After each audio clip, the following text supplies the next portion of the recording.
Pokemon. One of, if not the most popular series in the world.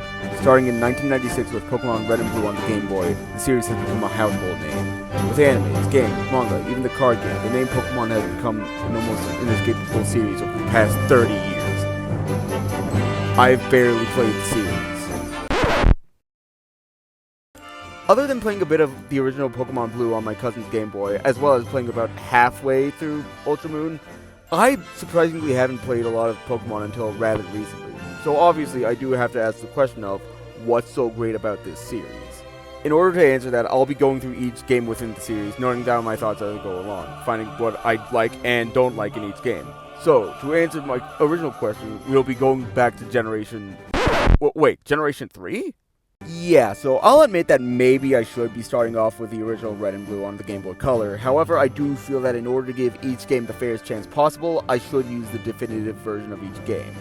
Obviously, this depends from each generation. For example, I'm not going to be using Omega Ruby and Alpha Sapphire for the Hoenn games when many agree that Emerald is the definitive edition. However, the third edition of Generation 1 literally just gives you a Pikachu. A Pikachu that you can't evolve. Safe to say that starting with Generation 3 for this might not be the worst thing in the world. So, with that, I hope you'll stick with me as I begin my journey throughout the entirety of the Pokemon series to date, starting with Pokemon Fire Red all the way up until Scarlet and Violet.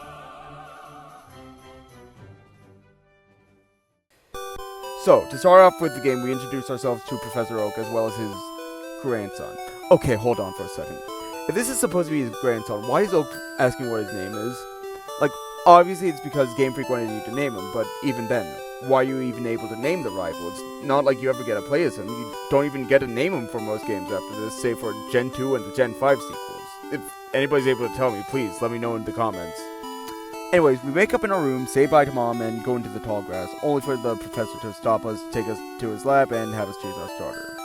After reading the description for each Pokemon, I do like how the game almost foreshadows the gym matchups for each Pokemon, telling you just from the jump that Bulbasaur is quote-unquote very easy to raise, Squirtle's one worth raising, and Charmander should be raised patiently, almost as if Game Freak knew the gym matchups in mind. Likely because this is a remake. Man, maybe I should have started with Gen 1. Anyways, we choose Bulbasaur, battle the rival, beat him, and head to Viridian City. Before we can make it too far, however, we're forced to grab the parcel for Professor Oak, taking us all the way back to Pallet Town to deliver it to him. After this, he gives us the Pokédex, and then the game truly begins. Yeah, something I don't exactly like about these games, which I'll mention here at the start, is how hand-holdy they can feel sometimes. Not that I'll complain about it too much, I do certainly like having a sense of direction, but it's a bit annoying having to go back and forth sometimes. That said, it's not too big of a deal, especially in the early game. Anyways, we make our way through Viridian City and are forced to go through the catching tutorial, which, again, is fine, though I do wish we could skip it to an extent. We see that the gym in Viridian City is closed, so we'll have to keep that in mind for later. But for now, we make our way through Viridian Forest and face Brock, the leader of the Rock Gym. Admittedly, I do wish that I chose Charmander here, just because the gym is actually a pretty great lesson in type matchups, with Rock being effective against Fire and Fire being ineffective against Rock. It forces you to find Pokemon that are effective, allowing you to experiment with said Pokemon. If only that you didn't have to grind up each individual one. Yeah, Pokemon doesn't introduce EXP share, at the very least as we know it, until Generation 6. While it does exist as an item in this game, just like in the other games up until that point, it's a held item and only works on one Pokemon. This means that you're only able to grind 2 Pokemon at a time at best, but that Pokemon is just draining XP for your main one. At the very least, praise Generation 6 for the EXP share, since, don't worry, we'll get to Generation 6 when I do the video on that. Tangent aside, after defeating Brock, we go through Route 3 and take on multiple trainers before getting to the first dungeon of the game, being Mount Moon. And thank God for Generation 5 for allowing you to reuse the repel immediately after one runs out.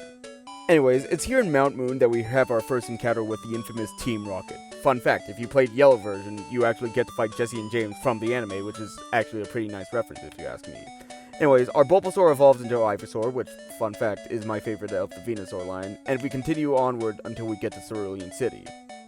Before going to Cerulean Gym, I decide to head up over to Bill's house, but our rival ends up blocking our path, requiring us to actually beat him. Of course I get beat here. Okay, First off, he has a Pidgeot and a Charmander, both of which are super effective against my Ivysaur. Come to think of it, though, why does he still have a Charmander? Doesn't it evolve at level 16?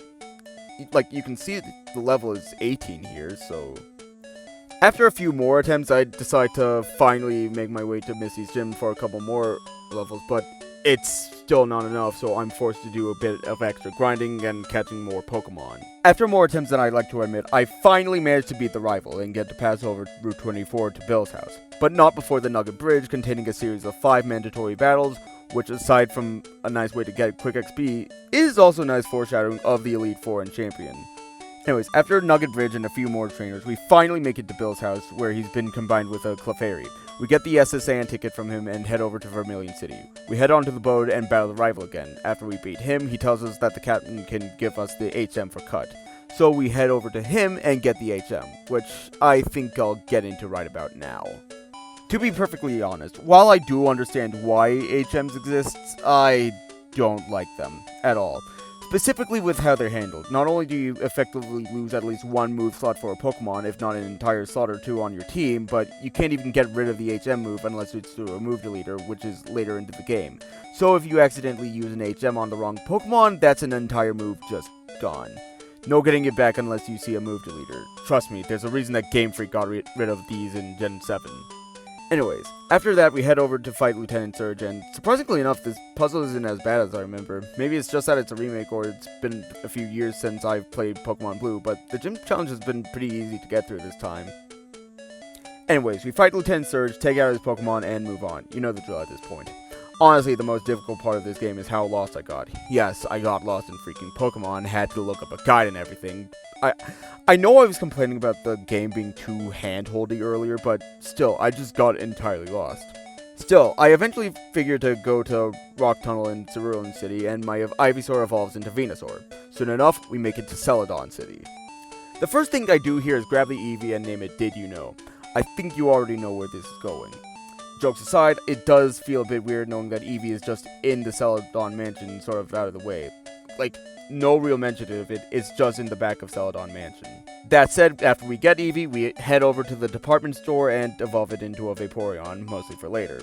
My Venusaur is already over leveled at this point, so I figure I may as well work on getting Vaporeon for Blaine. That said, we power right through the Rocket hideout, going through each of the floors until we meet the leader of Team Rocket, that being Giovanni. Now, Giovanni's actually probably one of my favorite villains within the series, at the very least on a very basic level. I'll admit that there are better versions, which, don't worry, we'll get to later on in this series, but Giovanni has something different to him. Something that I don't think even Game Freak realized when they reintroduced him into Ultra Sun and Ultra Moon's Rainbow Rocket episode. Giovanni felt more real, more down-to-earth than most of the other villains, and this is even seen in the design. This isn't Ghetsis who tries to take over the world, not Cyrus or Lysander trying to remake the world in their image. No, Giovanni has this sort of unique flair to him, at the very least when it comes to the world of Pokemon. Giovanni's this much more down-to-earth figure. The entirety of Team Rocket just kidnaps Pokemon, sells them for money. He's more of a mafioso than anything else, which makes him feel much closer of a threat to you. Tangent aside, however, we managed to beat Giovanni and we obtained the Silph Scope here. After doing so, we end up running back over to Erica's gym. After beating Erica... Dang it, one sec, let me just... There we go. After beating Erica, I decided to go back to Lavender Town and head over to the Pokemon Tower. We battled the rival again, and not gonna lie, I don't think Eradicate's dead. He seems to be the same jerk like he always is. I know the Pokemon Tower is explicitly a graveyard, but come on. Knowing him, he probably just didn't want to put the work in to level him up. Sort of a weird rant to go on, I know, but still. Anyways, I continued through the tower and... Seriously, what are these guys? I know the rival would probably do this. It's entirely in character for him, but... Like, why are these random trainers here doing this in what's supposed to be a cemetery? Anyways, I keep making my way through the tower, and not gonna lie, due to the Gen 3 mechanics and learn sets, it's just incredibly easy for Vaporeon to sweep through most of the tower entirely at this point. As I keep going through the tower and... Wait, you get healed during this section? Keep in mind, I was a dumb kid when I was playing OG Blue. I don't think I ever even got to this point. So to see that a dungeon in this game just gives you a point where you can heal is honestly a bit surprising to me. Either way, we make it to Marowak Spirit and Vaporeon douses it with holy water, laying the spirit to rest. But we're not done yet. As soon as we climb to the top of the tower, we're met with even more Team Rocket grunts. Of course, we take them out and reach the old man at the top of the tower. We meet Mr. Fuji and obtain the Poke Fruit. Anyways, we use the tea that we obtained in, I believe, Celadon City, and really after writing this, I don't think I mentioned this earlier, so, oh well. But we finally gain access to Saffron City. I immediately decided to take on Selfco, and honestly, with just how many grunts there are, this felt a lot more like a stealth mission than just me casually tearing through everyone in the building, which, hey, is something I did quite like a bit. Gives an alternative way to play, and I mean, hey, I love this in Persona 5, which, if you guys want me to do a video on that, let me know in the comments. I continue on. Why is this guy here? Why is he here? No, what is... You think he joined Team Rocket just to mess with you. Why is he here? Why aren't you doing anything? Anyways, we managed to beat our rival, and we move on only to see Giovanni, who seems to be holding the president hostage. We managed to beat him, and the president gives us a Master Ball as a reward. After that, we head over to Sabrina's gym. I think this is technically a bit of a sequence break, but, I mean, hey, we're right here anyways, aren't we? Anyways, before we managed to tear through the gym because Gen 1 wasn't built around, but... Okay, never mind. Seems I was a bit over my head. We managed to make it through the gym puzzle a second time, go fight Sabrina again, and... Jesus Christ! Venusaur, please!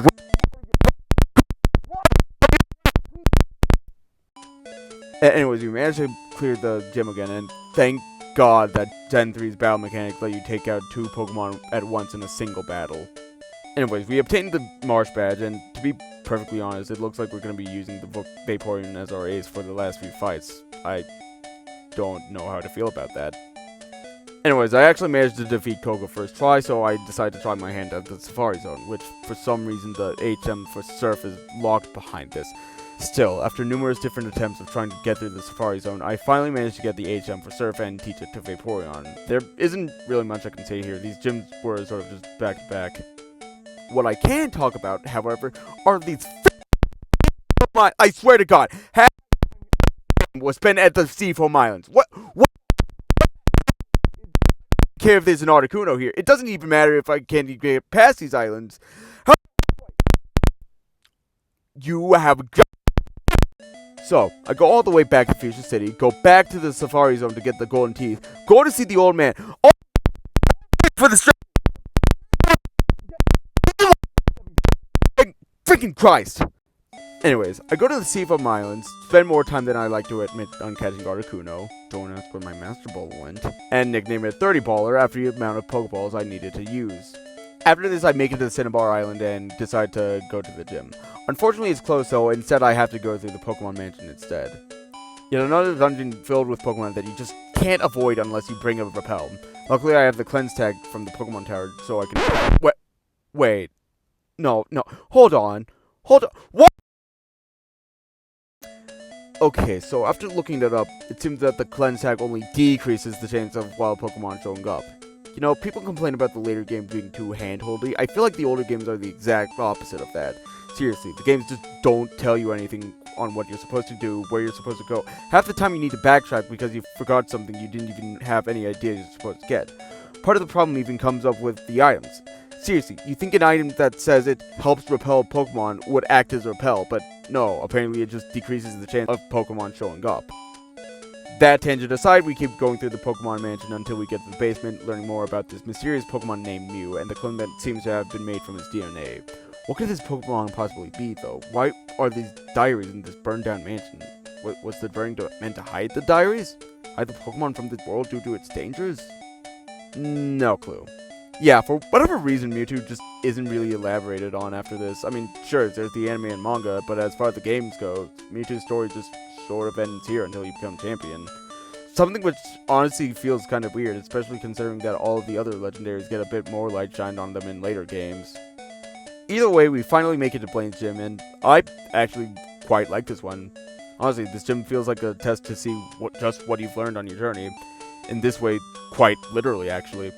Not only does it test your knowledge on Pokemon, but it tests your knowledge on the world and what you've learned, and it's a nice way to also get a bit of a decision to the player. Do you get the answer right and conserve your Pokemon, or do you intentionally get it wrong so you can do some more training? Honestly, I like this gym, since it has that extra layer that you just don't really see in Pokemon gyms anymore. However, we face off against Blaine and win pretty handily with Vaporeon. Geez, now I feel bad for the nickname I gave it. We leave the gym only for Bill to meet up with us again, asking if we want to check out the Sevi Islands. Admittedly, I wasn't planning to talk about the Sevi Islands. This is supposed to be a review of mostly just Gen 1 content, and I've never really thought of it as essential to the Gen 1 story in the same way that Gen 2's postgame is. However, since we're here, I might as well talk about it. Bill takes us on a ferry to one island in order to see his friend Celio, who tells us that the PCs on the island can't link up with Bill's PC system. We're asked to deliver a meteorite to somebody on 2 Island. However, once we do, we're told that the man's daughter is missing, so we're sent to 3 Island. I'm gonna be perfectly honest, this part sort of feels almost shoehorned into the game. It breaks the flow almost entirely, so it happens so abruptly. Like, you just beat playing, and then all of a sudden you're just taken to these islands. Like, something just feels off about this. Even so, we continue on confronting a biker gang, and okay, could they not have just made this a series of double battles or something? Like, do we really need to fight each and every one of these guys one by one? But we do manage to beat their boss, and I eventually go to see where this missing girl is. From the looks of things, she's found herself stuck in a forest being chased down by a... Oh no. No, yeah, we're freaking killing that thing. We return the girl to her father and then give the father the rock. After this, we promptly head back to 1 Island and meet up with Bill, who takes us back to Cinnabar Island. After that mini-adventure, we make our way back home to Pallet Town with one last stop. Remember that gym in Viridian that I mentioned was closed? Well, now it's back open. So we head there and finally challenge the gym leader. And I think you all know who it is by now. It turns out that Giovanni is also secretly the gym leader of Viridian City.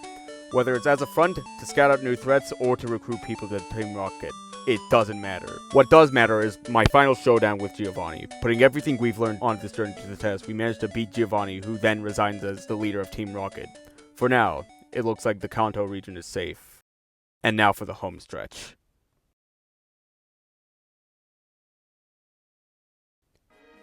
After beating Giovanni, we decide to take on the Pokemon League. However, it seems that our rival already beat us to the punch. This does mean that we do have another fight with the rival. He brings out Pidgeot, so we bring out Articuno. He switches to Rhyhorn, so we manage to take it out with Venusaur. Then, he pivots to Alakazam, so we end up moving to Vaporeon to bite down on him. Even after he's disabled us, it's no match for Vaporeon's Surf. Then, he moves to Execute, so we decide to hit him with another move from Articuno. Soon, he sends in Charizard. My Vaporeon's too low to take him out reliably. I need to make a sacrifice. I move to Rattata, using him as a shield while I heal my Vaporeon. It goes down to Flamethrower, allowing me to send in Vaporeon. Charizard's faster, using Wing Attack, but I manage to tank it, allowing me to use Surf and slay the beast. Soon enough, he finally brings out Gyarados, but we do far too little to it. Still, his Gyarados doesn't know any flying moves.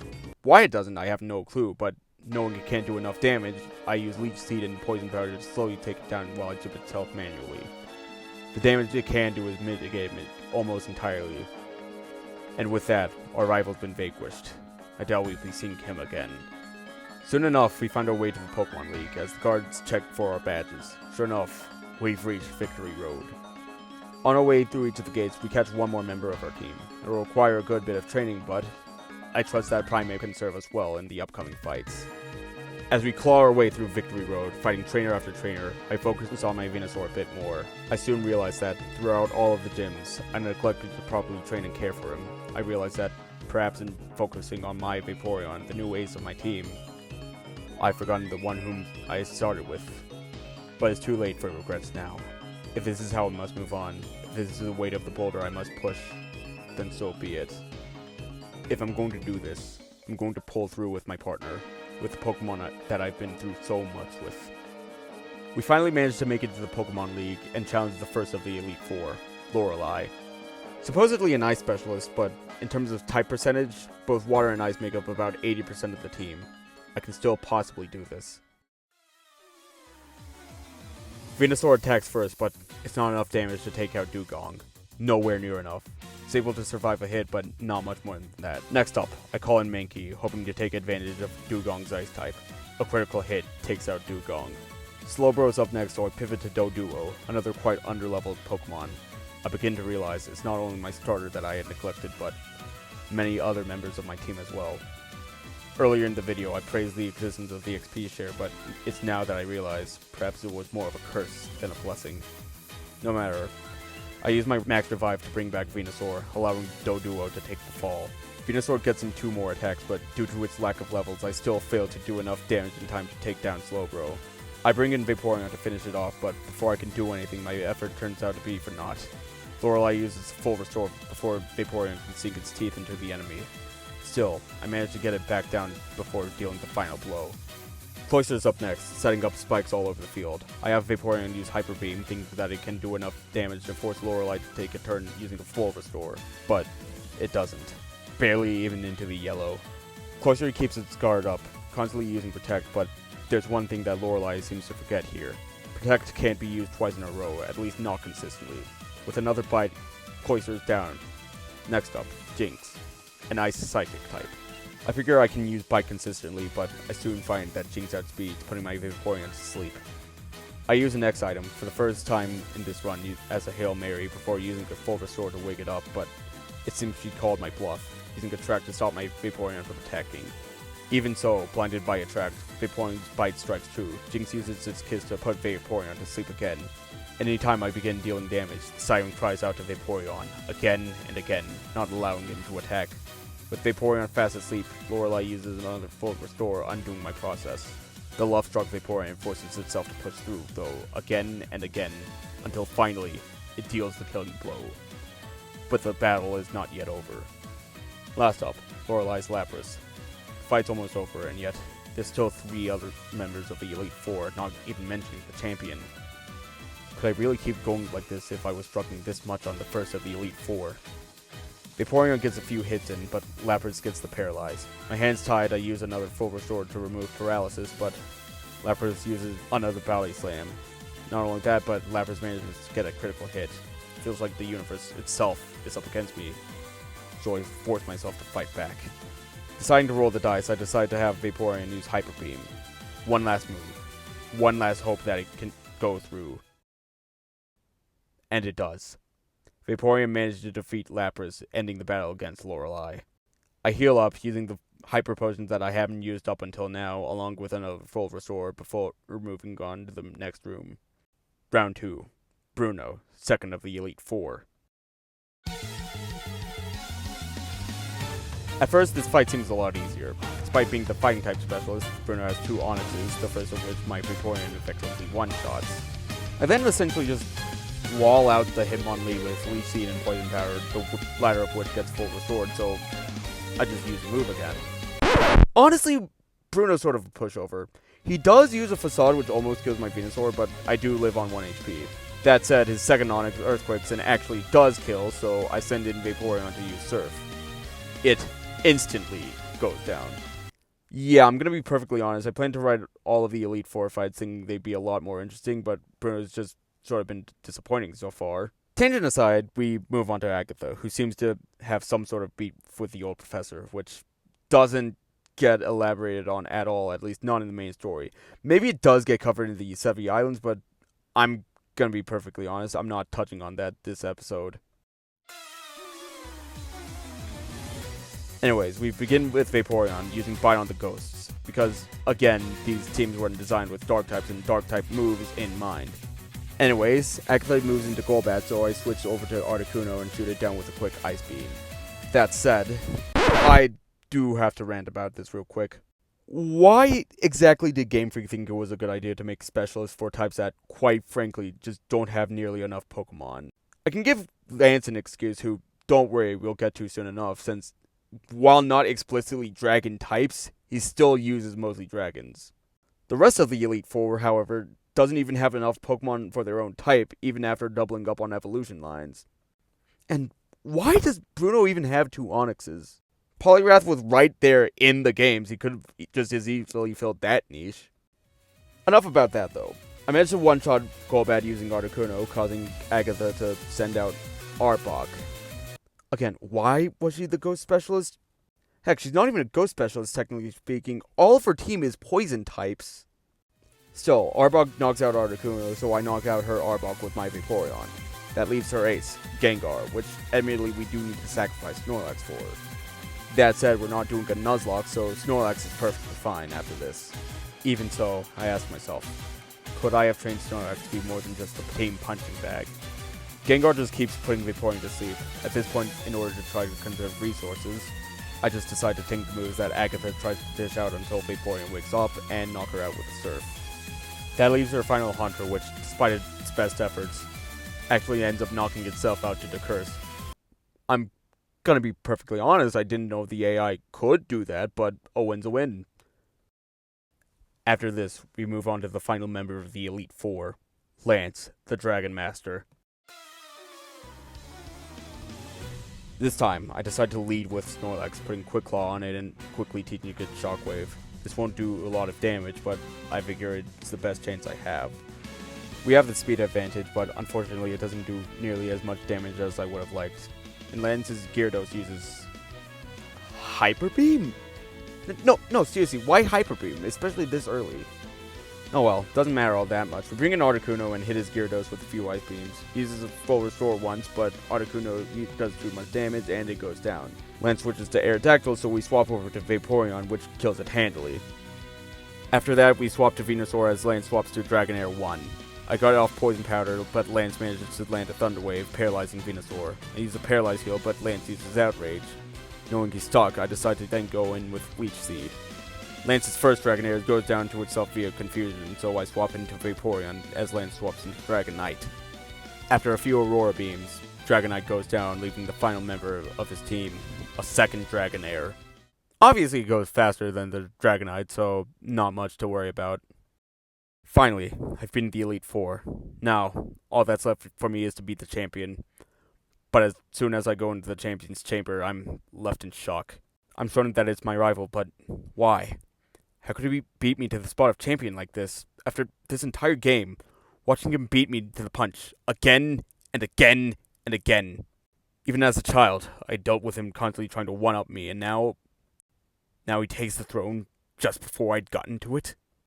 I can feel his very presence taunting me, his very words proclaiming to be the strongest trainer in the world. They cut deep like a knife. I could leave now and let him have his victory. Let the wound fester.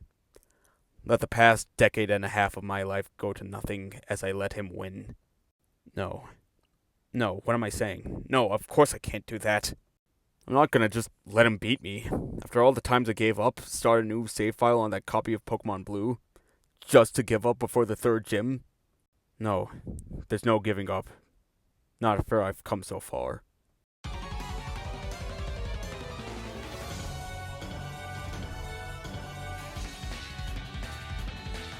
Our battle begins. I use Articuno to bring down his Pidgeot. He pivots to Rhydon, so I switch to Venusaur. I manage to outspeed Rhydon. Critical hit. I one-shot and keep moving forward. Can see that he's about to swap to Alakazam, so I switch to Vaporeon. It just barely manages to take out the Psychic Beast. Knowing my Vaporeon is slow, I swap out to Snorlax using a full restore on Vaporeon. Then I swap out to Venusaur, managing to poison his Exeggutor before Venusaur gets put to sleep. It takes a bit, but I decide to tank the blows until Venusaur can finally wake up, getting off Leech Seed. Then I switch to Articuno, but the rival uses a full restore as well. My Pokemon are far weaker, and I only have 3 full restores left. This is getting close. Too close. I continue to have Articuno use Ice Beam only for Exeggutor to go down. My rival pivots to Charizard, so I decide to counter using Vaporeon. Charizard gets out a Fire Blast, critical hit, but it's not enough to kill. Vaporeon uses Surf to take out the Charizard. That leaves one more Pokemon, Gyarados. I use a full restore, but Gyarados does almost half my Vaporeon's health. I can get a few more hits in, but it doesn't look too good. The two Pokemon exchange blow after blow, move after move. I keep constantly having to use items, quickly running out, but I'm unable to keep up. Gyarados manages to knock out Vaporeon. I look at my team, almost everything underleveled. Articuno, my best shot, is 9 levels below his Gyarados. In a way, my rival's already beaten me. He truly has proven himself to be a better trainer than me, and the level gaps show it. But I can't give up. Not yet. I switch in Articuno one last time, using Ice Beam. Gyarados is confused, but has managed to hit through it before, time and time again. Victory seems so close and yet so far out of my grasp. I can feel the weight of the universe trying to crush me with its palm, but I have to try. Articuno uses Ice Beam one last time, but it doesn't kill. What was possibly my last hope of winning is now gone. I close my eyes, accepting defeat, and yet, as I open them, Articuno still stands. I see that Gyarados somehow hid itself through confusion. It's only then that I realize I've won. After years of getting stuck on this game, I'm finally able to beat my rival. That boy who kept taunting me from the very beginning, one-upping me at every chance, time and time again, even beating me to the rank of champion. I finally climbed that mountain, and even if I can't say that it's like no one ever was, I've finally done it. I've finally become the very best. The dialogue scrolls by, my rival questioning how he could have been beaten, but I don't care. In a sense, I feel almost euphoric. Still coming off the high of becoming the Pokemon champion. Even as the professor walks in to congratulate me, it takes me a good bit to process what's going on. Just who's before me, telling me to come with him. And just like that, I enter my team into the Hall of Fame. My fears that I'd failed my team had become alleviated at this point, but the journey isn't over. Not just yet. There's still so far I need to climb.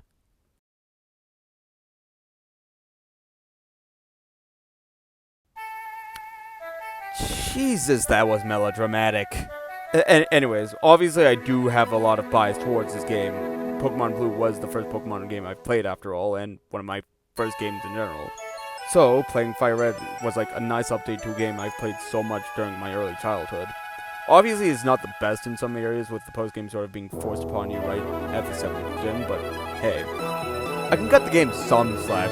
It is the first Pokemon remake after all. Heck, just in general, I can give this game a lot of slack due to it being the first generation of Pokemon. As for Kanto's story, while basic, it's definitely serviceable at the very least. While it's not on the level of something like Black and White, it doesn't really need to be. Keep in mind, the Kanto games are basically just Game Freak testing out the waters at this point. And in the next videos, I do hope to see how Game Freak does improve not only the story, but even just the general mechanics of these games. That said, this is the ending of the video, and yes, I will recognize that, again, I didn't exactly go and try finishing the Sevi Islands. To be frank, it's just something that, again, I don't think is all that integral to the story. I know that this means that Mewtwo is technically locked until I do them, but to be perfectly honest, Mewtwo doesn't feel like that big of a deal. It's just sort of one catch and that's it. That said, if I do get enough people to subscribe and show interest, I'd definitely be willing to make a sequel video covering the Sevi Islands and Mewtwo. That said, I am glad that you decided to stick around this long, and I hope to keep this series going until I, at the very least, get to Gen 9, so hey, if you want to see that, go ahead and subscribe, turn notifications on, and I'll start to get making those videos. Peace.